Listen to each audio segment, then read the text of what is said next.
Hello hi welcome to my YouTube channel. Actor ബാലയും എലിസബത്തുമായിരുന്നു കുറച്ച് ദിവസങ്ങളായിട്ട് യൂട്യൂബിൽ ചർച്ച ചെയ്യപ്പെട്ടുകൊണ്ടിരുന്ന രണ്ട് വ്യക്തികൾ. കുറേ യൂട്യൂബേഴ്സൊക്കെ ഇപ്പോൾ ഈ ഒരു വിഷയം ഇനിയിപ്പം വീഡിയോ ചെയ്യുന്നതിൽ നിന്നും ഞങ്ങൾ പിന്മാറുന്നു എന്നൊക്കെ പറഞ്ഞിട്ട് വീഡിയോ ചെയ്യുന്നതായിട്ട് കണ്ടു. ഞാൻ നേരത്തെ തന്നെ വിചാരിച്ചതാണ് ഈ ഒരു കാര്യം അധികം ദിവസം ഒന്നും നീട്ടിക്കൊണ്ട് പോകത്തില്ല ഇവർ, കാരണം ഇവർക്ക് വ്യൂസ് കുറയുന്നതിൻ്റെ അനുസരിച്ച് ഇവർ ഈ ഒരു വിഷയം ചർച്ച ചെയ്യാനായിട്ട് ആഗ്രഹിക്കത്തില്ല. അവരും മുഷിയും ഇല്ലെങ്കിൽ അവർക്കും മടുപ്പുളവാക്കുന്ന രീതിയിലേക്കാണല്ലോ ഇപ്പം ഈ ഒരു കാര്യം പോയിക്കൊണ്ടിരിക്കുന്നത്. എലിസബത്തിനാണെങ്കിൽ പണ്ടേ ഇവർക്ക് ജസ്റ്റിസും വേണ്ട നീതിയും വേണ്ട, ഇവർക്കിങ്ങനെ കുറച്ച് വീഡിയോസൊക്കെ ഇട്ട് കുറച്ച് സൈബർ ബുള്ളിങ് ഒക്കെ ബാലയ്ക്ക് നേടിക്കൊടുക്കണം എന്നുള്ളൊരു ഉദ്ദേശം മാത്രമേ ഉണ്ടായിരുന്നുള്ളൂ. സത്യം പറഞ്ഞാൽ ഇതൊരു ഫാക്ട് തന്നെയാണ്. ആർക്ക് ഇഷ്ടപ്പെട്ടാലും കൊള്ളാം ഇല്ലെങ്കിലും കൊള്ളാം, എലിസബത്തിന് ജസ്റ്റിസ് വേണമെന്നൊന്നും ഒരു ആഗ്രഹമില്ലായിരുന്നു. പക്ഷേ ബാലയെ അവർ ഒരുപാട് സ്നേഹിച്ചിരുന്നു. അതുകൊണ്ട് തന്നെ അയാൾ കല്യാണം കഴിച്ചത് ഇവർക്കൊട്ടും സഹിക്കാനായിട്ട് കഴിഞ്ഞിട്ടില്ല. ഇവർക്കത് ഒരുപാട് വേദന ഉണ്ടാക്കിയ ഒരു കാര്യമാണെന്നാണ് എനിക്ക് മനസ്സിലാക്കാൻ കഴിയുന്നത്. അപ്പോൾ ആ വിഷമം ഒരു ഫ്രസ്ട്രേഷനായിട്ട് മാറി അവർ ആ ഒരു ഫ്രസ്ട്രേഷൻ കൊണ്ടാണ് ഇങ്ങനെ ഒരു വീഡിയോസൊക്കെ ഇട്ടുകൊണ്ടിരുന്നത് എന്നാണ് എനിക്ക് തോന്നുന്നത്. ഇല്ലെങ്കിൽ ജസ്റ്റിസ് വേണമെന്ന് ആഗ്രഹിക്കുന്ന ഒരാൾ ചെയ്യുന്ന പ്രവൃത്തിയൊന്നും അല്ല എലിസബത്തിൻ്റെ ഭാഗത്ത് നിന്ന് വന്നത്. നമ്മുടെ നീതിന്യായ വ്യവസ്ഥയോടൊന്നും ഒരു വിശ്വാസം ഇല്ലാത്ത രീതിയിലാണ് എലിസബത്ത് പല വീഡിയോസിലും പറയുന്നത്. അപ്പോൾ അങ്ങനെയല്ലല്ലോ. ഇപ്പം നമുക്ക് നീതി വേണം, ന്യായം വേണം എന്നൊക്കെ ഉണ്ടെങ്കിൽ ചെയ്യേണ്ട ചില നടപടി ക്രമങ്ങളൊക്കെ ഉണ്ട്. അതൊന്നും എലിസബത്ത് ഒരിക്കലും ചെയ്യുന്നതായിട്ട് കണ്ടിട്ടില്ല. അതുകൊണ്ട് തന്നെ നമുക്ക് തീർച്ചയായിട്ടും 100% നമുക്ക് വിശ്വാസമാണ് ഈ ഒരു കുട്ടിക്ക് നീതി, ജസ്റ്റിസ് അങ്ങനെയുള്ള കാര്യങ്ങളൊന്നും വേണ്ടായിരുന്നു. അവർക്കുള്ളതെന്ന് വെച്ചാൽ ഈ ഒരു വ്യക്തി, അവർ വിചാരിച്ചത് അവരുടെ മുൻപേ പാർട്ട്ണറായിട്ടിരുന്ന ഈ ഒരു ബാല എന്ന് പറയുന്ന വ്യക്തിയുമായിട്ട് അവർക്ക് പല പ്രാവശ്യം പിണങ്ങേണ്ടി വന്നിട്ടുണ്ട്. അവരവരുടെ വീട്ടിൽ പോയി നിന്നിട്ടുണ്ട്. പിന്നെ പല പ്രാവശ്യം അയാൾ തിരികെ വിളിച്ചിട്ടുണ്ട്. അപ്പം ഈ പ്രാവശ്യം പിണങ്ങിപ്പോയപ്പോഴും അയാൾ വിളിക്കുമായിരിക്കും എന്നൊക്കെ ആയിരിക്കും ഇവർ വിചാരിച്ചത്. അയാൾ വേറൊരു വിവാഹം കഴിക്കുമെന്ന് ഇവർ ഒരിക്കലും വിചാരിച്ചു പോലും കാണത്തില്ല. പക്ഷേ അങ്ങേര് വിവാഹം കഴിച്ച സമയത്ത് ഇവർക്കത് ഭയങ്കരമായിട്ട് വിഷമമായി. ആ ഒരു വിഷമം കൊണ്ടാണ് ഇവരിങ്ങനെയൊക്കെ വീഡിയോ ചെയ്തതും അയാളെ സമൂഹത്തിൽ എങ്ങനെയെങ്കിലും ഒരു മോശക്കാരനായിട്ട് ചിത്രീകരിക്കണം എന്നുള്ളൊരു വാശിയും ഇല്ലെങ്കിൽ ആ ഒരു ദേഷ്യവും ഒക്കെയാണ് ഇവർ ഇത്രയും ദിവസം ചെയ്തുകൊണ്ടിരുന്നത് എന്നാണ് എനിക്ക് തോന്നുന്നത്. ആ ഒരു മനുഷ്യനെ ഇവർ നല്ല രീതിയിൽ തന്നെ സ്നേഹിക്കുന്നുണ്ടായിരുന്നു. അവർ വേറൊരു കല്യാണം കഴിഞ്ഞ് അവർ സുഖമായിട്ട് ജീവിക്കുന്ന കണ്ടു. അവരുടെ ചാനലിലാണെങ്കിലും നല്ല നല്ല കമൻസ് വരുന്നു. ഒരു ഭാര്യയുമായിട്ട് ഭയങ്കര സന്തോഷമായിട്ട് ജീവിച്ച് പോകണമൊക്കെ കാണുമ്പം ഇവർക്ക് ചിലപ്പം ഏതൊരു ഭാര്യയ്ക്കും അതൊക്കെ കാണുമ്പോൾ വിഷമം തോന്നുമല്ലോ. അങ്ങനെയുള്ള ഒരു വിഷമത്തിൽ നിന്നും സംഭവിച്ച ഒരു കാര്യം മാത്രമാണ്. അവരുടെ ആ ഒരു വിഷമം കെട്ടടങ്ങുമ്പോൾ അവർ ഈ വീഡിയോ ഇടയിൽ നിർത്തും. അതുവരെ ഇങ്ങനെ പറഞ്ഞുകൊണ്ടേയിരിക്കും. കാരണം വീട്ടിൽ അവരുടെ കാര്യങ്ങൾ കേൾക്കാനോ ഒന്നും ചിലപ്പോൾ ഒരു ആളും കാണത്തില്ല. അല്ലെങ്കിൽ ആരോടാ ഇത്രയും നേരം കാര്യങ്ങൾ പറഞ്ഞുകൊണ്ടിരിക്കുന്നത്. അപ്പോൾ അവരുടെ വിഷമങ്ങളൊക്കെ എവിടെയെങ്കിലും പറഞ്ഞു വെച്ചാൽ ഇത് ബാലയും കേൾക്കും, മറ്റുള്ള ആളുകളും കേൾക്കും. അപ്പം ഒരു വെടിക്ക് രണ്ട് പക്ഷി എന്ന് പറയുന്നത് പോലെ ബാലയ്ക്ക് സോഷ്യൽ മീഡിയയിൽ ഒരുപാട് സൈബർ അറ്റാക്കും കിട്ടും, അവരുടെ വിഷമവും മാറിക്കിട്ടും. ഈ രണ്ട് കാര്യങ്ങളാണ് എലിസബത്ത് ഉദ്ദേശിച്ചിട്ടുള്ളതെന്നാണ് എനിക്ക് തോന്നുന്നത്. അതിൻ്റെ ഇടയ്ക്ക് എന്താണ് പറയേണ്ടത്, ഒരാളും കൂടെ വന്നിട്ട് എലിസബത്തിൻ്റെ കൂടെ കൂട്ടുകൂടി. ആ ആളാരാണ്? നമ്മുടെ ചെകുത്താൻ്റെ ഒരു എൻട്രി എന്ന് പറയുന്നത് ബാലയോടുള്ള മുൻ വൈരാഗ്യം കൊണ്ട് കിട്ടിയ അവസരം പാഴാക്കണ്ട, ഞാനും കൂടെ പോയിട്ടൊന്ന് കൈ കോർത്തേക്കാം എന്ന് പറഞ്ഞിട്ട് എലിസബത്തിൻ്റെ കൂടെ വന്ന് കൂടിയ ഒരാളാണ്. എലിസബത്ത് ആണെങ്കിൽ ഒട്ടും ചിന്താശേഷിയില്ലാത്ത ഒരു കുട്ടിയാണെന്നാണ് എനിക്ക് തോന്നുന്നത്. അതുകൊണ്ട് തന്നെ ഈ ചെകുത്താനെ പോലെയുള്ള ഒരാളുമായിട്ട് അങ്ങ് കൈകോർത്തു. ഒരുപാട് യൂട്യൂബേഴ്സ് ഇവർക്ക് വേണ്ടിയിട്ട് വീഡിയോ ചെയ്തു, ഇല്ലെങ്കിൽ എലിസബത്തിനെ സപ്പോർട്ട് ചെയ്ത് എലിസബത്തിന് ജസ്റ്റിസ് നേടിക്കൊടുക്കണം, ജസ്റ്റിസ് ഫോർ എലിസബത്ത് എന്നൊക്കെ പറഞ്ഞിട്ട് ഭയങ്കരമായിട്ടുള്ള കാര്യങ്ങളൊക്കെ ചെയ്യുന്ന കുറേയധികം യൂട്യൂബേഴ്സിനെ നമ്മൾ കണ്ടല്ലോ. അതിലേതെങ്കിലും ഒരാൾ പോയിട്ട് എലിസബത്തിനോട് നേരിട്ട് സംസാരിക്കുകയോ അവരെ ആശ്വസിപ്പിക്കുകയോ ചെയ്യുന്നത് കണ്ടില്ല. പക്ഷേ ചെകുത്താൻ പോയിട്ട് കൈകോർത്തത് എലിസബത്തിനോട് ഭയങ്കരമായിട്ടുള്ള സ്നേഹം ഉള്ളത് കൊണ്ടോ ഇല്ലേ എലിസബത്തിനെ ഒരു സിസ്റ്ററായിട്ട് കാണുന്നത് കൊണ്ടോ ഒന്നുമല്ല. അവിടെ അയാൾ ഈ ബാലയോടുള്ള ഒരു റിവെഞ്ച് അത് ഈ രീതിയിൽ തീർക്കാൻ കിട്ടിയ അവസരം അയാളൊന്ന് മുതലെടുത്തതാണ്. അല്ലെങ്കിൽ ആ അവസരം പാഴാക്കാതെ അതിനെ ഒന്ന് യൂട്ടിലൈസ് ചെയ്തു, അത്രയേ ഉള്ളൂ. അപ്പം അയാൾക്ക് തോക്ക് കേസുണ്ടല്ലോ. ഈ ബാല തോക്ക് ചൂണ്ടി അയാളെ പേടിപ്പിക്കാൻ ചെന്നു എന്നൊക്കെ പറഞ്ഞിട്ട് ഒരു കേസ് വന്ന സമയത്ത് എങ്ങനെയെങ്കിലും ബാലയ്ക്ക് കുറച്ച് മോശം പേരും കൂടെ ഒന്ന് ഉണ്ടാക്കി കൊടുക്കണം, ഇല്ലെങ്കിൽ ബാലയെ എങ്ങനെയെങ്കിലും സമൂഹത്തിൻ്റെ മുന്നിൽ ഒന്ന് നാണം കെടുത്തണം, ഇല്ലെങ്കിൽ ഏതെങ്കിലും വിധത്തിൽ അയാളെ ദ്രോഹിക്കാൻ പറ്റുമെങ്കിൽ അതൊന്നും നമുക്ക് പാഴാക്കാൻ പറ്റത്തില്ല. അപ്പോൾ ഈ ഒരു കിട്ടിയ അവസരത്തിൽ ഞാനും കൂടെ ചേർന്ന് നിന്നിട്ട് എൻ്റെ തോക്ക് കേസും കൂടി ഇതിൻ്റെ കൂടെ അങ്ങ് സോൾവ് ചെയ്യാം എന്നുള്ള ഒരു രീതിക്കാണ് ഈ ചെകുത്താൻ പോയി കൈ കൊടുത്തത്. അതൊന്നും മനസ്സിലാക്കാതെ എലിസബത്ത് കൂട്ടുപിടിച്ച ആൾ വളരെ റോങ് ആയിപ്പോയി. ആ ആളാണ് ഇപ്പോൾ എല്ലാ കുഴിയിലും കൊണ്ട് ചാടിക്കുന്നത്. ഇപ്പോൾ എലിസബത്ത് പുതിയ കഥകളുമായിട്ട് വന്നിട്ടുണ്ട്. ഇപ്പോൾ ഒരുപാട് ദിവസങ്ങളും മുന്നേ നമ്മുടെ അമൃതയുടെ ഏതോ കൂട്ടുകാരി വന്ന് എന്തൊക്കെ പറഞ്ഞു. ആ കുട്ടി എന്തുവാ പറഞ്ഞതെന്ന് പോലും ഇപ്പോൾ ആരും ഓർക്കുന്നില്ല. കാരണം 4-5 മാസങ്ങൾക്ക് മുന്നേ പറഞ്ഞ കാര്യങ്ങളൊക്കെ ആരും ഓർത്ത് വെക്കാനാണ്, ആർക്കും ഓർമ്മ പോലും ഇല്ലാത്ത കാര്യമാണ്. പിന്നെ അമൃതയും അയാളുടെ എക്സ് വൈഫ് ആയിരുന്നു. ഈ കുട്ടിയാണേലും പാർട്ട്ണറായിരുന്നു. അപ്പോൾ ഇവർക്ക് രണ്ടുപേർക്കും ഒരേ രീതിയിലുള്ള പ്രയാസങ്ങളും ബുദ്ധിമുട്ടുകളും ആയിരിക്കുമല്ലോ നേരിട്ടിരിക്കുന്നതെന്ന് വിചാരിച്ച് എലിസബത്തിന് ഒരു ആശ്വാസമേകാൻ അല്ലെങ്കിൽ എലിസബത്തുമായിട്ട് കൈ കോർക്കാനായിട്ട് അവർക്ക് ഇനി പേടിയാണെങ്കിൽ തന്നെ കേസ് കൊടുക്കാൻ വേണ്ടിയിട്ടൊക്കെ അവരെ ഒന്ന് ആ ഒരു രീതിയിലേക്കൊക്കെ ആക്കിയെടുക്കാൻ വേണ്ടിയിട്ട് അവർക്കൊരു സഹായം ചെയ്യാമെന്ന് വിചാരിച്ചിട്ടായിരിക്കും അമൃത പോയിട്ട് ഈ എലിസബത്തിനോട് സംസാരിച്ചുണ്ടാവുക. അപ്പം ഈ എലിസബത്ത് ഭയങ്കര ഡിപ്രഷൻ സ്റ്റേജിൽ ICUയിലൊക്കെ കിടക്കുകയായിരുന്നെന്ന് പറയുന്നു. അപ്പോൾ ICUയിലൊക്കെ കിടക്കാനും മാത്രം ഡിപ്രഷനിലായ ഒരു കുട്ടി, ആ കുട്ടിയുടെ ചിന്താശേഷി എത്ര കാണും അല്ലേ? അവർക്ക് എപ്പോഴും പേടിയാണ്, അവരുടെ സംസാരത്തിലൊക്കെ എപ്പോഴും വെപ്രാളമാണ്, വിറയലാണ്. അപ്പോൾ അങ്ങനെയുള്ള ഒരു കുട്ടിക്ക് ചിന്താശേഷി ഇല്ല എന്ന് തന്നെയാണ് എനിക്ക് തോന്നുന്നത്. അപ്പം ആ ഒരു കുട്ടിക്ക് മനസ്സിലാകുന്നില്ല ഇവർ സഹായിക്കാൻ വന്നതാണോ അല്ലെങ്കിൽ ഇവർ ഉപദ്രവിക്കാൻ വന്നതാണോ എന്നൊന്നും മനസ്സിലാകുന്നില്ല. ഇപ്പം 4-5 മാസം മുന്നേ നടന്ന കാര്യം ഇപ്പം ഈ ഒരു സമയത്ത് പറയേണ്ട ഒരു കാര്യവുമില്ല. അവരെന്നെ ഉപദ്രവിക്കാൻ വന്നു, ഞാൻ ICU കിടന്നപ്പോൾ എനിക്ക് ഫോൺ ചെയ്ത് കേസ് കൊടുക്കാൻ പറയുന്നു, എനിക്ക് പേടിയാണെന്ന് പറഞ്ഞിട്ട് അവർ കേൾക്കുന്നില്ല, എൻ്റെ വോയിസൊക്കെ ലീക്ക് ചെയ്തു എന്നൊക്കെ പറയുന്നു. അവർ ലീക്ക് ചെയ്ത വോയിസ് ഒന്നും നമ്മളാരും കേട്ടിട്ട് പോലുമില്ല. നിങ്ങളാരെങ്കിലും കേട്ടിട്ടുണ്ടെങ്കിൽ ക്ഷമിക്കണം, പക്ഷെ ഞാൻ കേട്ടിട്ടില്ല. അങ്ങനെ ലീക്കാക്കി ഒന്നും ചെയ്തിട്ടില്ല അവർ എന്നാണ് എനിക്ക് തോന്നുന്നത്. അപ്പം ആ പെൺകുട്ടികൾ ഇല്ലെങ്കിൽ അമൃതയും അഭിരാമിയും എന്തെങ്കിലും ആയിപ്പോട്ടെ, അവരുടെ കയ്യിൽ നിന്ന് ഒരുപാട് തെറ്റുകളും ഒക്കെ വന്നിട്ടുണ്ടാവാം. ഇല്ലെങ്കിൽ അവരും പെർഫെക്റ്റ് അല്ലേ, ലോകത്തിൽ ആരും പെർഫെക്റ്റ് ആയിട്ടുള്ള ആളുകളൊന്നും ഇല്ല.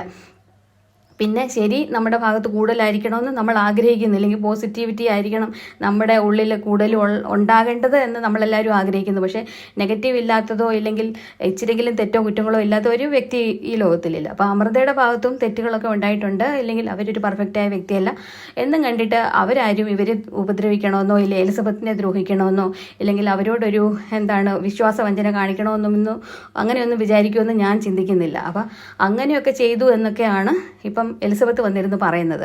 അപ്പോൾ എലിസബത്തിൻ്റെ ഉദ്ദേശം എന്താണ്, എലിസബത്ത് എന്താണ് ചിന്തിക്കുന്നത്?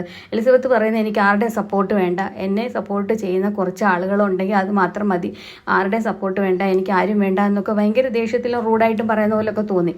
അതൊക്കെ ഇതൊരു കുട്ടിക്കളിയാണോ? ഇത് ഇത്രയും വലിയ രീതിയിലൊക്കെ ആൾക്കാർ കൊണ്ടുവന്ന് നിങ്ങൾക്ക് നീതി മേടിച്ച് തരണം എന്നൊക്കെ പറയുമ്പോൾ നിങ്ങൾ ഇങ്ങനെയൊക്കെയാണോ സംസാരിക്കേണ്ടത് എലിസബത്ത്?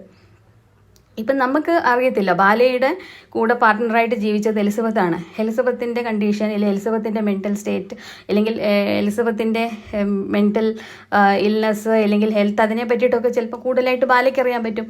ബാലയുടെ കൂടെ ഇവർ താമസിച്ച സമയത്ത് ബാലയ്ക്ക് സുഖമില്ലാത്ത ഒരു വ്യക്തി, ഇവരും സുഖമില്ലാത്ത ഒരു വ്യക്തി. കാരണം ഇവർക്ക് ഡിപ്രഷൻ അങ്ങനെയുള്ള അസുഖങ്ങൾ, ബാലയ്ക്കാണെങ്കിൽ ലിവർ സംബന്ധിതമായിട്ടുള്ള അസുഖങ്ങൾ. അപ്പോൾ ഈ രണ്ടും ഇവർ രോഗികളാണ്. അങ്ങനെ ഇരിക്കെ ഇവർക്ക് നല്ല രീതിയിലുള്ളൊരു ജീവിതം എന്തായാലും സാധ്യമല്ല. അതുകൊണ്ടുള്ള പ്രശ്നത്തിലാണ് ഇവർ രണ്ടുപേരും പിണങ്ങേണ്ടി വന്നതൊക്കെ. അപ്പം നമുക്ക് ഒരു ഹെൽത്ത് ഈസ് വെൽത്ത് എന്നല്ലേ. അപ്പം നമുക്ക് ശരീരത്തിനൊരു സുഖം ഇല്ലെങ്കിൽ നമുക്ക് ഒരു രീതിയിലുള്ള സുഖവും കിട്ടത്തില്ല. ഇപ്പോൾ പറഞ്ഞാൽ ലിവർ ട്രാൻസ്പ്ലാന്റ് ഒക്കെ കഴിഞ്ഞിട്ട് ആ ഒരു ഹെൽത്തൊക്കെ വീണ്ടെടുക്കാൻ പറ്റിയില്ലെങ്കിൽ ഒരു പുനർജന്മം പോലെയാണ് ഇപ്പം ബാലയ്ക്ക് ലൈഫ് കിട്ടിയിരിക്കുന്നത്. അതിൻ്റെ കൂടെ അയാൾ ആ എറണാകുളത്തെ ഫ്ലാറ്റും കൂടെ ചേഞ്ച് ചെയ്ത് വൈക്കത്ത് പോയപ്പോൾ തന്നെ അയാൾക്ക് ഒരുപാട് പോസിറ്റിവിറ്റി ആയിരിക്കും വന്നത്. കാരണം ആ ഒരു വീടൊക്കെ കാണുമ്പോൾ തന്നെ കാണുന്ന നമുക്കും നല്ല പോസിറ്റിവിറ്റിയാണ്. പിന്നെ ഒരു നല്ല കുറച്ചും കൂടെ ഇവരെ ഈ ഒരു അമൃത ആയാലും എലിസബത്ത് ആയാലും ഒട്ടും മെച്യൂരിറ്റി ഇല്ലാത്ത കുട്ടികളായിരുന്നു. അപ്പോൾ അവരെക്കാട്ടിലും ഒക്കെ പ്രായത്തിനൊക്കെ കുറവാണെങ്കിലും കുറച്ച് സംസാരിക്കുകയും കുറച്ച് മെച്യൂരിറ്റിയൊക്കെ കാണിക്കുന്ന ഒരാളായിട്ടാണ് കോകിലെ തോന്നുന്നത് ഇതുവരെ. ഇനി മുന്നോട്ട് ഇനി എങ്ങനെയാണെന്ന് അറിയത്തില്ല. അയാളെ നല്ലോണം കെയർ ചെയ്യുന്നുണ്ട്, സ്നേഹിക്കുന്നുണ്ട്. ഒരു വീട്ടിലെ കാര്യങ്ങളൊക്കെ നോക്കി നടക്കാൻ പറ്റിയ ഒരു കുട്ടി. അതായിരിക്കും ചിലപ്പോൾ അയാൾക്ക് വേണ്ടിയത്. ഇപ്പോഴായിരിക്കും അയാൾക്ക് ശരിക്കും മാച്ചാകുന്ന ഒരു പെൺകുട്ടി വന്നത്. ഇനിയിപ്പോൾ അവർ ജീവിച്ചു പോട്ടെ, അത്രയേ ഉള്ളൂ. അപ്പോൾ ആരും അതിനകത്ത് അസൂയപ്പെട്ടിട്ടോ വിഷമിച്ചിട്ടോ ഒന്നും കാര്യമില്ല. പിന്നെ ഈ ചെകുത്താന് കൊടുക്കുന്ന കാര്യങ്ങളും ഇല്ലെങ്കിൽ അയാൾ കൊടുക്കുന്ന ഉപദേശങ്ങളും ഒക്കെ സ്വീകരിച്ചു കഴിഞ്ഞാൽ എലിസബത്ത് തീർച്ചയായിട്ടും കുഴിയിലേക്ക് അയാൾ കൊണ്ടിടത്തുള്ളൂ. കാരണം നമ്മുടെ ചെകുത്താൻ്റെ ഹിസ്റ്ററിയൊക്കെ അങ്ങനെയാണല്ലോ. ചെകുത്താൻ ആരെങ്കിലും ഉപദ്രവിക്കാനേ നോക്കത്തുള്ളൂ. കാരണം ആരുടെയും അയാളൊരു ശരിക്കും ആത്മാർത്ഥ സുഹൃത്തായിട്ടൊക്കെ ഉണ്ടോയെന്ന് എനിക്കറിയത്തില്ല. അല്ലെങ്കിൽ പിന്നെ പുള്ളിയുടെ ലെവലിലേക്ക് ഇറങ്ങിപ്പോയിട്ട് എന്തെങ്കിലും അനാവശ്യ സംസാരങ്ങളും ഒക്കെ പറഞ്ഞുകൊണ്ടിരിക്കാമെങ്കിലും തോന്നിയതൊക്കെ വായിന്ന് വിളിച്ച് പറഞ്ഞുകൊണ്ടിരിക്കാമെങ്കിലും ഒക്കെ വലിയ ഇഷ്ടമായിരിക്കില്ല. അങ്ങനെയുള്ള ഒരുപാട് പുരോഗമനം പറയുന്ന ഒരുപാട് ആളുകളൊക്കെ ഉണ്ടെങ്കിൽ അവർക്കൊക്കെ ചിലപ്പം ഈ ഒരു വ്യക്തിയെ ഇഷ്ടപ്പെടുമായിരിക്കും. പക്ഷേ സാധാരണഗതിയിൽ സാധാരണ രീതിയിൽ ചിന്തിക്കുന്ന ആളുകൾക്കൊന്നും ഈ മനുഷ്യൻ്റെ സംസാരമോ ഈ മനുഷ്യൻ പറയുന്ന കാര്യങ്ങളോ ഒന്നും നമുക്ക് ഇഷ്ടപ്പെടത്തില്ല. കാരണം സമൂഹത്തിൽ ഉയർന്നു നിൽക്കുന്ന അല്ലെങ്കിൽ സമൂഹത്തിൽ എന്തെങ്കിലുമൊക്കെ ആയിത്തീർന്നിരിക്കുന്ന അല്ലെങ്കിൽ സമൂഹത്തിൽ കുറേയധികം കാര്യങ്ങൾ അച്ചീവ് ചെയ്ത ആളുകളെയൊക്കെ ഈ ചെകുത്താനിരുന്ന് പറയുന്നത് കേട്ടാൽ അവർ വെറും പുഴുക്കളാണെന്നുള്ള രീതിയില്ല. ഇദ്ദേഹമാണ് ഏറ്റവും വലുത്, ഇദ്ദേഹത്തിനാണ് ഏറ്റവും വലിയ അറിവൊക്കെ ഉള്ളതെന്നുള്ള രീതിയിലാണ് ഈ പുള്ളിക്കാരൻ ഇരുന്ന് സംസാരിക്കുന്നത്. അപ്പോൾ അങ്ങനെയുള്ള ഒരു വ്യക്തിയുടെ കൂട്ട് എന്തുകൊണ്ട് ഈ എലിസബത്ത് സ്വീകരിച്ചു എന്ന് എനിക്ക് മനസ്സിലാകുന്നില്ല. പിന്നെ എലിസബത്തിൻ്റെ വീട്ടുകാർക്കാണെങ്കിലും ഒരു ഉത്തരവാദിത്തം ഇല്ലേ ഈ കുട്ടിയെ പറ്റി ഇത്രയും മോശമായിട്ടുള്ള കാര്യങ്ങൾ, അല്ലെങ്കിൽ മെൻ്റൽ ഹെൽത്ത് ശരിയല്ല എന്നുള്ള രീതിയിലുള്ള കാര്യങ്ങളൊക്കെ പുറത്തു വരുമ്പോൾ ഞങ്ങളുടെ കുട്ടിക്ക് ഒരു കുഴപ്പമില്ല, അവൾക്ക് എന്തായാലും ഇനിയൊരു ജീവിതമുള്ളതാണ്, അപ്പോൾ ഇങ്ങനെയുള്ള പ്രചാരണങ്ങളൊന്നും നടത്താതിരിക്കുക, അവളുടെ മെൻ്റൽ ഹെൽത്തിനൊന്നും ഒരു കുഴപ്പമില്ല, അല്ലെങ്കിൽ അവൾക്ക് വേറെ ഒരു അസുഖങ്ങളോ ഒന്നുമില്ല എന്നുള്ള രീതിക്കുള്ള ഒരു വോയിസ് റെക്കോർഡ് പോലും അവരുടെ വീട്ടുകാരും പുറത്തു വിടുന്നില്ല. 2 ബ്രദേഴ്സ് ഉണ്ട്, പേരൻസ് ഉണ്ട്, അവർക്ക് ആർക്കെങ്കിലും ചെയ്യരുതോ? അവരാരും ഒരു കാര്യവും മിണ്ടുന്നില്ല. ഇപ്പം ബാല വന്ന് ഇത്രയും കാര്യം പറഞ്ഞപ്പം അത് ശരിവെക്കുന്ന രീതിയിൽ അവർ മിണ്ടാതിരിക്കുകയാണ്. അപ്പം എന്താണ് നമ്മൾ ഇതിൽ നിന്നെല്ലാം മനസ്സിലാക്കേണ്ടത്? അപ്പോൾ എങ്ങോ എവിടെയോ ഒരു സ്പെല്ലിംഗ് മിസ്റ്റേക്കൊക്കെ തോന്നുന്നുണ്ട്. ആർക്ക് ഇഷ്ടപ്പെട്ടാലും കൊള്ളാം, ഇല്ലെങ്കിലും കൊള്ളാം, ആ കുട്ടിയുടെ ഭാഗത്ത് എന്തൊക്കെയോ ചെറിയ തെറ്റുകളുണ്ട്, വലിയതൊന്നുമല്ല, അതിൻ്റെ അസുഖത്തിൻ്റെ ഭാഗമായിട്ടൊക്കെ ആയിരിക്കും. പക്ഷെങ്കിൽ ഒരു ഭാര്യ ഭർത്താവായിട്ട് ജീവിക്കുമ്പോൾ അയാൾക്ക് കുറച്ചുകൂടെ മെച്ചപ്പെട്ട രീതിയിൽ ഉള്ള ആളിനെ വേണമെന്ന് തോന്നിക്കാണും. ഇല്ലെങ്കിൽ എന്തെങ്കിലും നമുക്കറിയത്തില്ലല്ലോ അവരുടെയൊക്കെ ജീവിതത്തിൽ എന്താ സംഭവിക്കുന്നത്, നമ്മളെങ്ങനെ അറിയുന്നു? ഓരോരുത്തരുടെയും ഫാമിലി ലൈഫാണ്, അതിൽ ഓരോരുത്തർക്ക് ഇഷ്ടമുള്ള പല കാര്യങ്ങളും കാണും. നമുക്ക് ഒന്നും അറിയാൻ വയ്യാതെ വെറുതെ ഒരാൾ പറയുന്ന കേട്ടുകൊണ്ട് ഹാ ശരി എന്ന് പറയാൻ പറ്റത്തില്ല. എല്ലാവരുടെയും കാര്യങ്ങൾ ചിന്തിക്കുക, എല്ലാവരും മനുഷ്യരാണെന്ന് ചിന്തിക്കുക.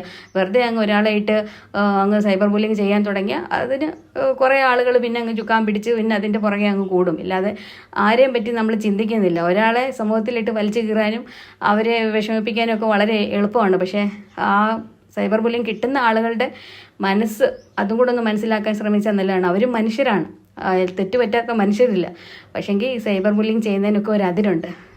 അപ്പം മനുഷ്യരാണെങ്കിൽ മനുഷ്യരെ പോലെ ചിന്തിക്കുക, 2 വശത്തും എന്തെങ്കിലും തെറ്റുണ്ടാവും എന്ന് മനസ്സിലാക്കി രണ്ടുപേരും ലൈഫിൽ മൂവ് ഓൺ ചെയ്യണം. അല്ലെങ്കിൽ അമൃതയാണെങ്കിലും എലിസബത്ത് ആണെങ്കിലും അതുപോലെ തന്നെ ബാലയാണെങ്കിലും എല്ലാവരും സ്വന്തം ലൈഫ് എൻജോയ് ചെയ്ത് നന്നായിട്ട് ജീവിച്ചു പോകുക. ഇപ്പം ഈ നമ്മുടെ ഈ എലിസബത്തിന് കുറേ പ്രാവശ്യം റേപ്പ് ചെയ്തു, കുറേ അവരെ പീഡിപ്പിച്ചു എന്നൊക്കെ പറഞ്ഞു. പക്ഷേ എന്തൊക്കെ ചെയ്താന്ന് പറഞ്ഞാലും അവർക്ക് അയാളിൽ നിന്ന് ഒരു കുട്ടിയൊന്നും ഉണ്ടായിട്ടില്ല. അപ്പോൾ അവർക്ക് ഒന്നുകൂടെ മൂവ് ഓൺ ചെയ്യാൻ എളുപ്പമല്ലേ?